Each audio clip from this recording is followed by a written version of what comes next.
Selingki direntangkan kemudian dipegang, lalu digerakkan ke kanan dan kiri sehingga terjadi rambatan pada selingki yang membentuk gelombang. Gelombang ini merambat pada suatu benda yang diberi energi. Yang kedua, percobaan menggunakan karet gelang yang diletakkan di tengah-tengah selingki, lalu ujung selingki yang dipegang diusik secara berulang-ulang. Ternyata karet gelang tersebut ikut berpindah bersama gelombang, dan hal ini menunjukkan bahwa karet gelang berpindah karena adanya energi yang merambat melalui selingki. Energi ini berasal dari usikan selingki atau pada saat ujung selingki digerakkan. Baik, pada percobaan ketiga menggunakan kabel listrik, di mana kabel listrik dilakukan dengan cara yang sama, kemudian hasilnya ternyata berbeda dengan selingki. Bedanya adalah kabel listrik tidak muncul gelombang pada saat diberi karet gelang di bagian tengah kabel. Ternyata karet gelang tidak berubah dan berpindah, berarti tidak ada energi pada kabel listrik tersebut.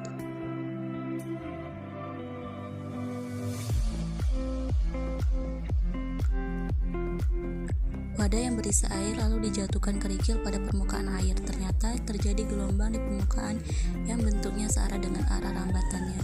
Jika diperhatikan, gelombang yang mengenai sisi pada air, maka dipantulkan ke arah datangnya gelombang. Selingki direntangkan sejauh 1,5 meter, kemudian dipegang, lalu digetarkan satu kali sehingga membentuk gelombang. Mengamati perambatan setengah gelombang sampai gelombang tersebut menghilang. Ternyata yang terjadi adalah gelombang tersebut dipantulkan kembali. Percobaan selanjutnya, selingki yang diikat dengan benang yang panjangnya 1,5 meter diikatkan dengan ujung benang, lalu dipegang. Ternyata ujung selingki dapat bergerak bebas. Oleh karena itu disebut selingki ujung besar.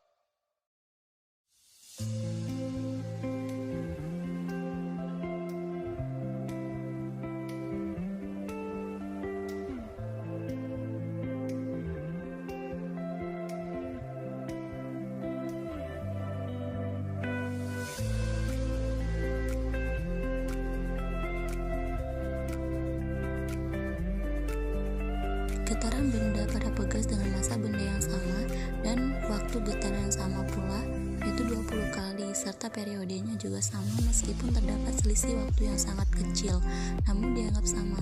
Sedangkan getaran benda pada pegas pada massa benda yang berbeda, maka akan menghasilkan waktu dan frekuensi yang berbeda pula.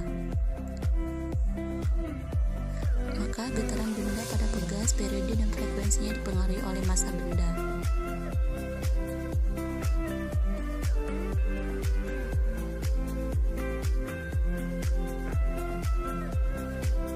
Beban atau bandul digantungkan pada seutas benang setinggi 1,5 meter, kemudian ditekuk dari posisi setimbang 0 dengan tangan kiri yang menyimpang sudut 100 titik A. Selanjutnya dilepaskan pada dan dihitung kembali ke titik A selama 10 hitungan dan dicatat waktunya.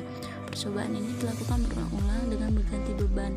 Pada percobaan kedua menggunakan beban yang sama, yaitu 60 gram, dengan mengubah panjang tali dari 20 cm sampai 60 cm.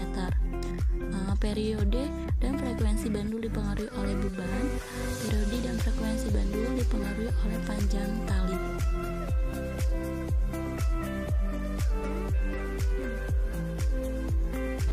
Kemudian mistar plastik yang diletakkan di atas meja dan salah satu tepinya yang menonjol melalui bibit meja. Kemudian ujung mistar digetarkan dan dilakukan sebanyak 5 kali dengan panjang tonjol yang berbeda, yaitu 25 cm, 20 cm, 15 cm, 10 cm, serta 5 cm. Kemudian mistar yang lebih pendek tonjolannya lebih cepat getarannya, sedangkan yang lebih panjang lebih lambat sehingga mempengaruhi bunyi yang dihasilkan.